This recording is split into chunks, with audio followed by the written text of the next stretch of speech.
स्त्री पुत्रादि के प्रति राग का विकल्प करते करते वो एकदम उसमें ध्यान में चले जाओगे, ऐसा नहीं। और इसमें एक और रहस्य की बात है, वो आपको बहुत बचेगी कि नहीं बचेगी, लेकिन बताता हूँ। मेरे पास आगम का आधार है, गुरुदेव की वाणी का आधार है, तर्क है, युक्ति है, मानना तो पड़ेगा।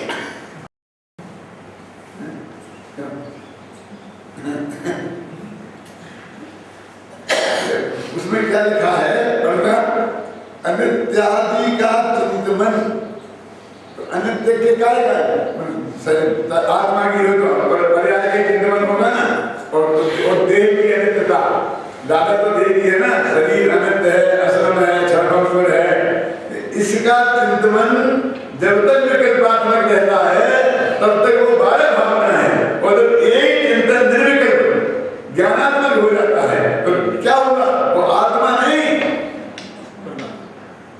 ये जो शरीरादि का अनित्यादि का चिंतन ये ज्ञानात्मक हो जाता है तो उसका नाम धर्म ज्ञान है। क्यों इसका रिसर्च क्या निकला, ये निकला कि भैया अपने उद्देश्य बहुत अच्छा है, सही है कि हम सारे जगह से दृष्टि हटा के अपने आत्मा पर ले जाएं, लेकिन ऐसा नहीं है कि जब आत्मा कहीं उपयोग हुए तो ही धर्म ध्यान होगा, तो ही शुक्ल ध्यान होगा। शुक्ल ध्यान में भी आत्मा के अलावा पर पदार्थों का उपयोग रहता है, जिससे घातिया ग्रहों का नाश होता है। कहाँ लिखा होगा बताओ? देखो ऐसी जो बातें हैं कि बिना प्रबल मजबूत आगम प्रमाण के नहीं रख सकते, निंदा खराब करने के लिए बहुत बैठे अपने और पराये सब, अपने का मतलब घबराना नहीं, किसी की बुराई नहीं कर रहा हूँ, लेकिन मेरी पत्नी को ये बात नहीं जचे तो कोई मेरी कहेगी क्या क्या क्या क्या हो सकता है, अपने और पराये का मतलब समझे ना कि दूसरे की बात नहीं कर रहा हूँ मैं, लेकिन नहीं जचेगी तो कहेंगे ना। क्या लिखा है कि प्रतिगत वितर्क नाम का जो शुक्ल ध्यान होता है चपक श्रेणी में, जिसमें अंतर्मुख में केवल ज्ञान होने वाला है, ऐसा उसकी बात कर रहा हूँ, तो उसमें लिखा कि विचारोर्थ व्यंजन योग संक्रांति तत्वासूत्र का ये सूत्र पढ़ा करूं क्या है कि उसमें विचार होता है, विचार नहीं है, विचार सब है।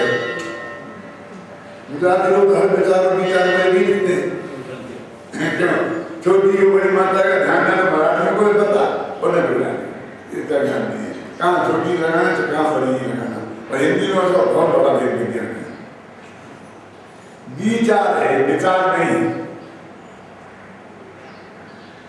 विचार किसे कहते हैं लिखा, क्योंकि वो सविचारम अविचारम द्वितीय, दूसरा ध्यान अविचार होता है और पहला ध्यान सविचार होता है। तो विचार किसे कहते हैं, ये विचार नहीं है, क्या है विचार। तो विचार का अर्थ किया विचारों व्यंजन संक्रांति के विचार अर्थ संक्रांति व्यंजन संक्रांति को विचार कहते हैं, विचारों व्यंजन संक्रांति। तो अर्थ संक्रांति क्या है, व्यंजन संक्रांति क्या है? संक्रांति बोलते हैं पलटने को, आते हैं 14 जनवरी को अपने संक्रांति, मुझे संक्रांति क्यों बोलते हैं? सूर्य एक राशि से दूसरी राशि में जाता है, पलटता है, इसलिए उसे संक्रांति बोलते हैं। और मकर संक्रांति क्यों बोलते हैं?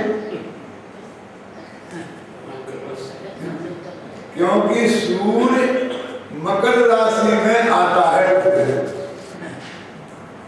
और फिर अगली 14 तारीख को 14 फरवरी को कुंभ राशि में आता है, फिर 14 मार्च को मीन राशि में आता है। हर 14 तारीख को सूर्य एक राशि से दूसरी राशि में जाता है और सूर्य की राशि के हिसाब से महीना नक्की होता है।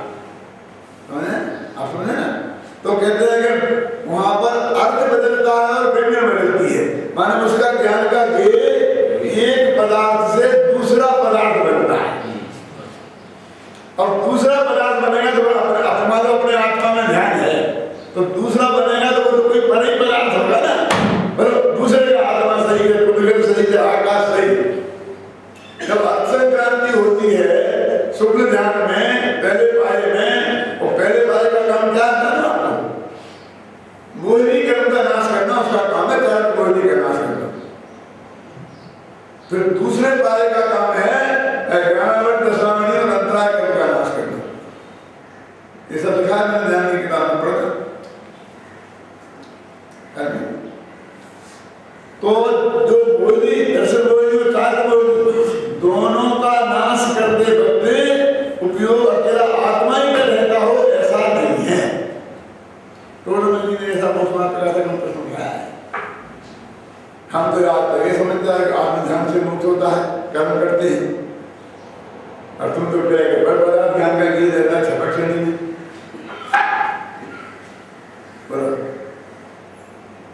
तो उन्होंने क्या जवाब दिया टोडरमल जी ने कि भैया धर्म तो वितरागता है, वो आत्म गुण स्थान के योग वितरागता वहां कायम रहती है, भले ध्यान नहीं जाए।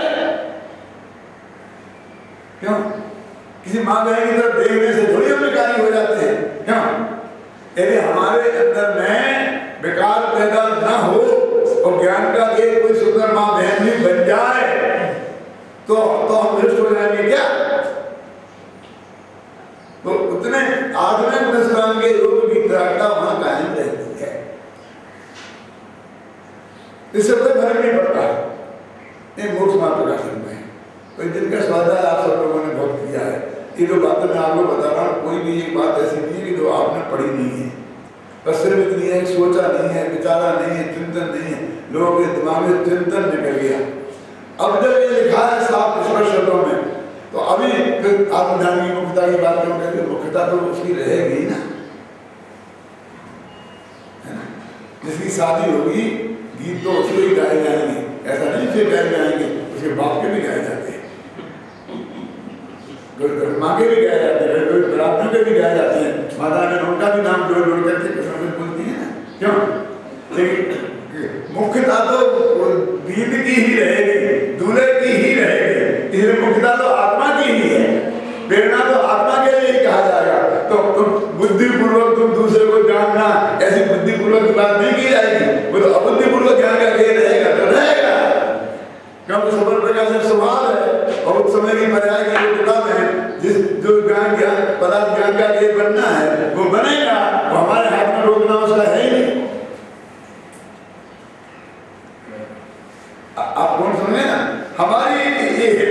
तो यहाँ पर लोग अपनी बात कहते हैं, गुरुदेव ने फरमाई थी ना, कौन सा वो भेद विज्ञान सिद्ध दशा तक ले जाता है। जीवा जीवाधिकार खत्म हुआ ना, और जीवाधिकार खत्म होने में उन्होंने कहा भेद विज्ञान, उन्होंने बताया महिमा बाबा के अंत में, अभी दो चार पेज पढ़ लेना अंत के, उसमें उन्होंने कहा कि सिद्ध दशा तक है। तो उसको बना से जाने लगा भेद ज्ञान कबरों मरोगे दबरों मुक्ति न हो। अब उनकी वो वितरागता कायम कैसे रहते हैं पर ज्ञान का गेय बनने में? तो कहते हैं कि वो खंडित तब हो, ध्यान से सुना, कि जब उनका जो अपने आत्मा में एकत्र हुआ था वो खंडित हो जाए। वो तो बना है, ये ज्ञान में तो नक्की है कि मैं तो त्रिकाली जो भगवान आत्मा हूं। तो वो पर जो हमारे ज्ञान का गेय बना वो पर बने आया, काम खत्म हो गया। अपनी जो धर्म पत्नी है, हम किसी दूसरी माँ बहन से बात करें तो उसे ऑब्जेक्शन होता है। क्यों? लेकिन जहां ये हमें मर्यादा उल्लंघन दिखे कि इससे पत्नी जैसे रागात्मक संबंध पूर्वक बात कर रहा है तो देखो तूफान लगा है और हो जाना चाहिए ना। तो तूफान की जड़ क्या है? और आपके परेशान इतनी सरकार में हमें किसी बात करना मुश्किल है। अरे भाई से बात करने में ऐतराज नहीं है। ऐसे भगवान आचार्य देव पर पदार्थ में अपनापन पूर्वक उसको जानना, इसके लिए वो नाराज होते हैं। और तुम्हारी आदत खराब हो तो तुम प्रतिशत करती है, तुम इतने विश्वसनीय हो इतना कि तुम कितने ही बात करो तो तुम कर्म नहीं आता है। ऐसे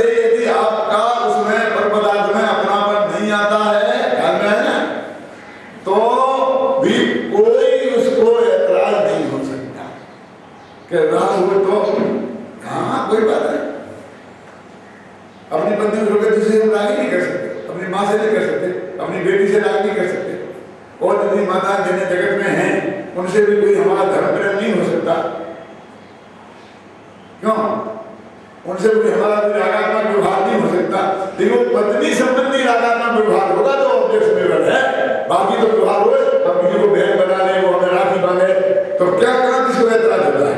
समझ गया चक्कर कहाँ है मुकेश?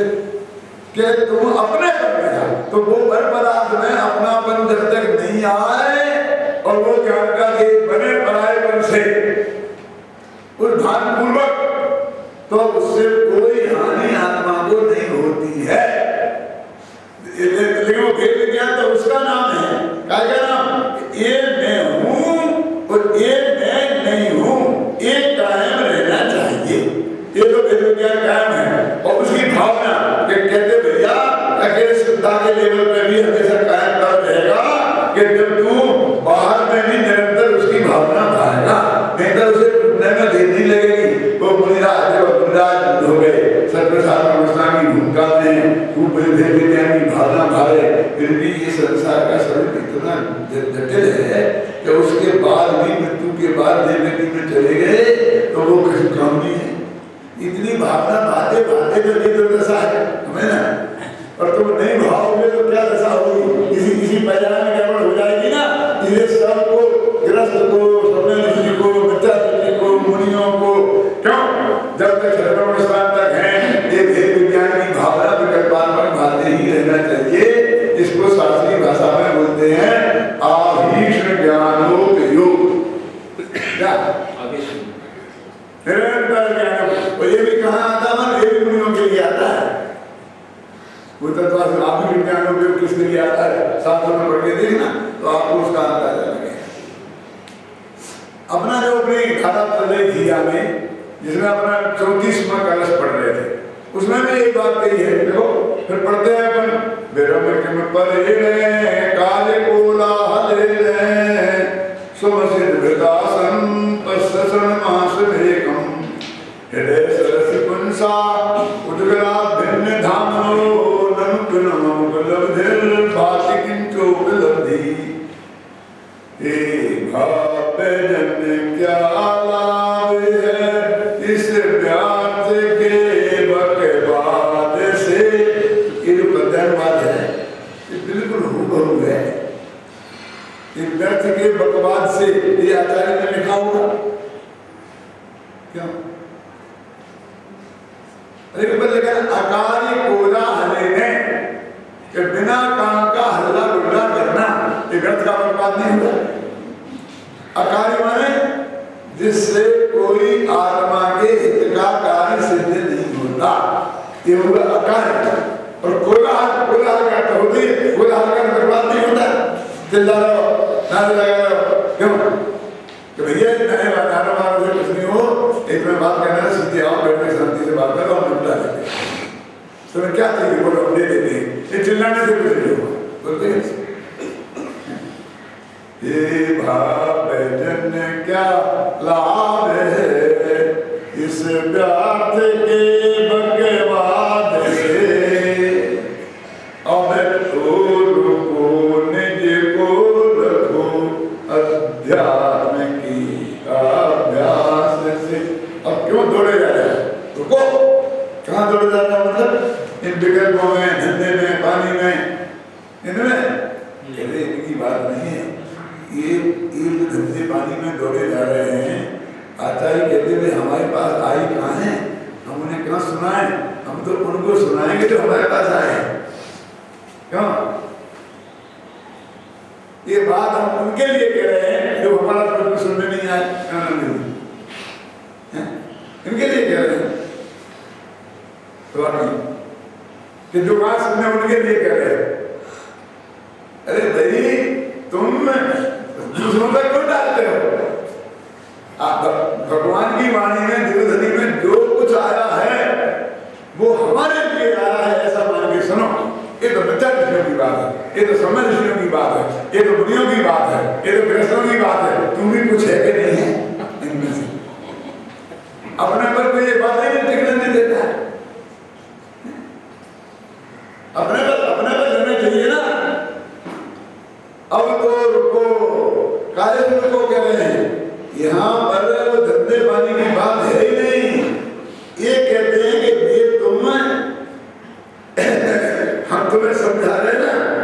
इसको भगवान कह रहे जाता है।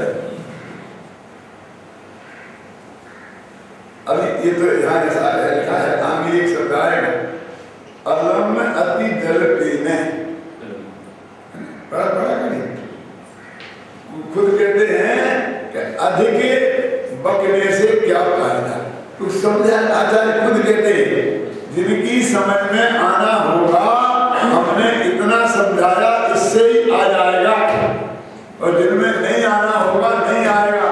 ऐसा टीका लिखते लिखते गाथाओं की और लिखते अलम अति जल पीने प्रथम सागी 80वीं गाथा 81वीं गाथा की टीका देखो, ध्यान होगा तो मैंने कहा बताया क्या अलम अति जल पीने अधिक बकने से क्या फायदा है। ये कौन बक रहा था कि हम बक रहे थे क्यों कि तुमको ये प्रवचन बकना लगता है, बकना लगता है बोलते बहुत अच्छा बकता है बोलते क्या एक पंडित एक बकता है, बकता समझे बकता और बकता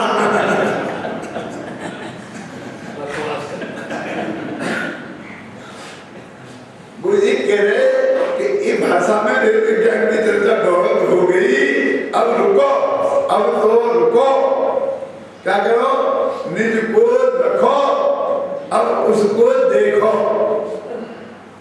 कैसे? अध्यात्म के अभ्यास से। अब अध्यात्म के अभ्यास से लिखा ना इसने, गुरुदेव ने इसका त्याग किया, वो भी मैंने यहाँ कोट किया है, थोड़ा सा पढ़ के सुनाता हूँ। अभ्यास शब्द का भाव स्वामी जी इस प्रकार स्पष्ट करते हैं, ये कुछ नहीं बोला, समझदार सुने में इसका पेज नंबर आप देखेंगे 347। क्या कहते हैं स्वामी जी? चैतन्य स्वरूप भगवान आत्मा का अभ्यास करे तो उसकी प्राप्ति अवश्य होती है, अंतर्मुख होने का पुरुषार्थ करे और प्राप्ति ना हो ऐसा 3 काल में भी नहीं हो सकता। यहाँ अभ्यास का अर्थ अकेला शास्त्रों को पढ़ना और सुनना मात्र नहीं है। आगे सुनना पढ़ने का मैसेज आ जाएगा, किंतु अभ्यास अर्थात शुद्ध चैतन्य में एकाग्रता करने का पुरुषार्थ होता है। भाई तुम अपनी श्रद्धा में तो ले कि वस्तु ऐसी ही है, श्रद्धा में दूसरा कुछ लेगा तो आत्मा हाथ नहीं आएगा, पुरुषार्थ अंदर की ओर नहीं डलेगा। बहुत लंबा कोटेशन है, मैं थोड़ा सा पढ़ के आपको सुनाया गुरुदेव का। तो ये बात नहीं चलने की क्या, अब तो रुको और निज को रखो। तो रुको कैसे, इसका अर्थ कैसे निकलेगा? निज को रखो, तो निज को रखना में जाना है, तो उसे नहीं रखकर आप जो भी कर रहे हो उससे रुकने की बात है। पूजा करे तो पूजा से रुको, दुकान धंधा करे धंधे से रुको, प्रवचन करे तो प्रवचन करने से रुको, सुन रहे तो सुनने से रुको, पढ़ रहे तो पढ़ने से रुको। आप सुन गए? अब तो रुको। कल में देखो अभी आपको ये पता लगता है कि सांस पढ़ने के लिए मना कर रहे हैं, लेकिन आप दुकान पर बैठे बिजनेस धंधा कर रहे हो, नीचे दुकान हो ऊपर मकान हो, तो पत्नी आएगी 12 बजे अब बंद कर चलो कहते हैं। तो कभी ऐसा नहीं होता है, अपन पढ़ रहे हैं लिख रहे हैं, हमारे साथ तो बहुत साल लिख रहे लिखने में मगन हो गए और ज्यादा लेट हो गए, बंद करो अब तो रुको, चलो खाना तो अब तो रुको हर पत्नी ने कहा, तो किससे करके रुकने के लिए कहा कि दुकानदारी से रुकने के लिए तो ठीक है, लेकिन 7 लोगों से रुकने के लिए ठीक नहीं है। क्यों? तो मैं कब बदलेंगे? मैं खुद कहा अब हमें नहीं कहा तो उसको रुकने की बात आती है कि नहीं? काज से रुकना बोलो, जो कर रहे उससे रुको ना।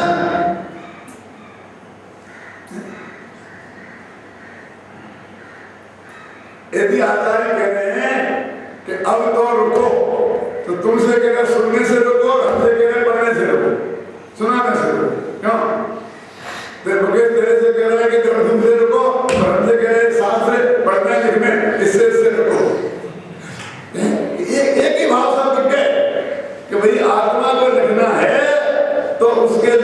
भी जितना बाधक है उतना ही बाधक है, लेकिन इतना नक्की है कि आत्मा का अनुभव जिन्हें होता, आत्मा का लक्षण जिनके होता है, उसके पहले एक विक्रिया होती है और तुम्हारी वाली विक्रिया तो बिल्कुल बहुत होती है।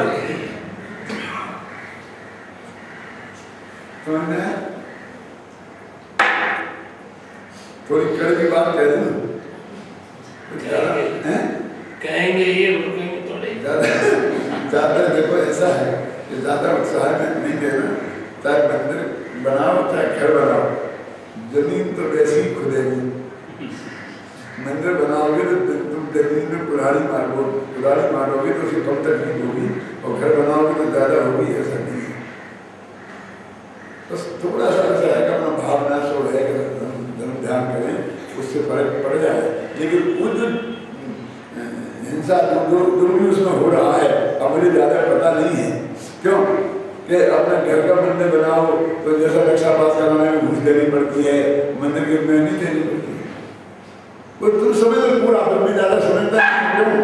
वो सारे मेल जो तुम्हारे घर के काम में होते हैं, हिंसा चोरी दूसरी परिग्रह के, जो भी वो 90% इतना है कि वो तुम्हारे भोग के लिए बना रहे हो, ये तीव्र असुर है, लेकिन वो हिंसा जो बड़ा बेचारा तुम्हारे कुलाली से तो उसको एक नहीं हुआ तकलीफ,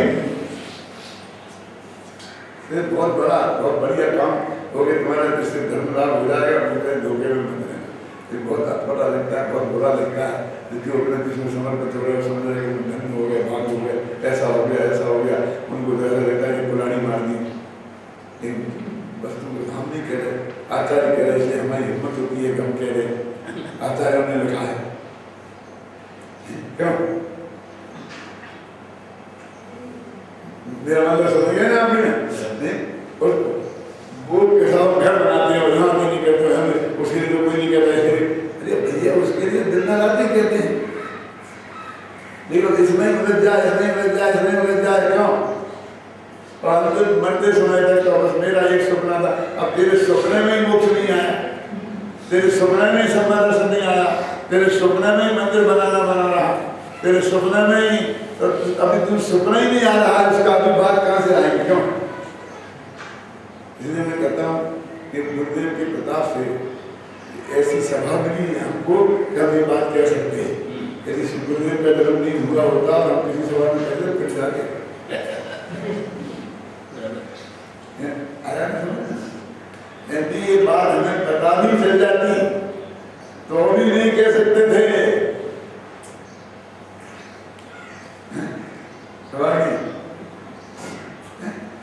गुरुदेव ने लगा, बनारस ने लगा, आचार्य ने लिखा है क्या? देखो मैं अभी इतना घड़ी तेजी से भाग रही है, वैसे अपन को यहाँ कोई बंधन नहीं है, कितने चला सकते हैं। लेकिन इसलिए मैं बनारसी राष्ट्रीय पंक्तियां हैं इसके संदर्भ में, वो आपको मैं सुनाना चाहता हूँ। इस कलश के अर्थ में मेरा मन अभी भरा नहीं है, तो मैं आगे जहाँ जाऊँगा उसको फिर चलाऊंगा आगे भी। और भैया जगे वासी तुम उदासी होके जगत सो, एक 6 महीना उपदेश मेरो मान ले। बनारसी राष्ट्रीय कहते भैया तू जगत से उदास होकर मेरा कहना, मेरा उपदेश ये मान ले, एक 6 महीना के लिए मेरे लिए मान ले, जो कुछ करना हो। एक 6 महीना उपदेश मेरो मान ले, और संकल्प और विकल्प के विकार तले। मेरा तो संकल्प है ये बना के रहूंगा। बनारस के भैया ये संकल्प कर कि देह छूटने से पहले देह से भिन्न भगवान आत्मा के दर्शन करने का संकल्प कर, और संकल्प और विकल्प के विचार करे, और उन्हीं विकल्पों में जिंदा रहता है सुबह से शाम तक, सुबह से शाम तक। इतने गौरव से लोग कहते हैं कि भैया मेरे को तो 24 घंटे बिना यही सुनता, दूसरा सोचते नहीं, सपने में भी यही आता है, विकल्प भी यही आता है, क्यों है? और वो ऐसा कहते जैसे ये विकल्प मेरे को आ रहा है, इतना महान है कि जगत को जब मालूम पड़ेगा तो जगत को मेरा अधन भगवान जैसी पूजा करने लगेगा। आचार्य उनकी कह रहे, क्योंकि उनके सामने इसी विकल्प वाले लोग हैं। तो धंधे पानी के विकल्प वाले लोग कहाँ आते हैं? उन्हें तो धंधे से फुर्सत नहीं। और संकल्प और विकल्प के विचार चले, बैठ के एकांत मन एक ठोर आन ले। एकांत में बैठ के अपने मन को एक जगह रखे। एक जगह कुछ उपदेश में बात नहीं आएगा, और फिर थोड़ा बहुत यहाँ चला जाएगा तो कोई चिंता घबरा नहीं, क्योंकि तेरी ताकत नहीं है उसको जाने से रोकने की, है ना। और क्या तेरो घट सर में तू ही है कमल ताको तू ही मधुकर सुबास पहचान ले। तेरो घट सर, तेरा ये शरीर है ना, घट माने शरीर को बोलते हैं। घट माने घड़ा भी होता है, इस शरीर को भी घट बोलते हैं। तेरो घट सर, तेरा शरीर ही तालाब है। क्या तेरो घट सर में तू ही है कमल, और तू उसमें खिला हुआ कमल। शरीर तालाब है और अपना भगवान आत्मा तू माने भगवान आत्मा, वो क्या है? कमल। तू ही मधुकर, और तू ही मधुकर और तू ही भोरा है। तेरा दिल स्वभाव कमल है और तेरा पर्याय स्वभाव भोरा है। सुबास पहचान ले, वो भोरा ने जैसे कमल की गंध को पहचान लिया और भिनभिनाता रहता है ना भाई, मौत की कीमत पर, मरने की कीमत, मौत की कीमत पर मालूम है आपको? जब भोरा कमल पे इतना मुग्ध होता है कि कमल का नेचर ऐसा होता है कि सुबह खिलता है और शाम को अस्त हो जाता है, तो वो घोड़ा भिनभिनाता रहता, बैठता, भिनभिनाता क्यों रहता है? बैठ क्यों नहीं जाता? क्योंकि वो जिसका रस उसे लेना है सुनना, वो उसे रंज मात्र तकलीफ ना हो जाए, इस पे अपना वजन नहीं डालना चाहता। उस पर बैठ जाए तो वजन बढ़ेगा ना, इसलिए बैठ जाता है। और रस लेना है तो उसका जो वो है ना डंक, वो इंजेक्शन की सुई से भी, कौन सा इंजेक्शन जो वो लगाते हैं ना, कहेगा बहुत बारीक सी होती है, उससे भी बारीक डंक है। और जब उसमें जब वो रस निकाल चूसता है तो कमल के को बिल्कुल डिस्टर्बेंस नहीं होता। रस निकाल लेता अपने मतलब का तो थोड़ा सा, और बाकी वो बैठे चला रहता है। अब वो उसमें बैठा और शाम को सूरज हुआ तो धीरे धीरे धीरे कमल बंद होने लगता है। तब वो क्या भाई आप निकल जाओ, निकल जाओ, अभी तो है, अभी तो है, अभी तो है, ऐसे सोचते सोचते वो कमल पूजा हो जाता है। वो अंदर हमारा वर्तनी कवि ने लिखा कि वो ऐसा भोरा उसका बंद हो गया और फिर हाथी आया और उसने सारे कमल को लेकर भोरा उसके साथ तो इतना इतना वो मुग्ध होता है मौत की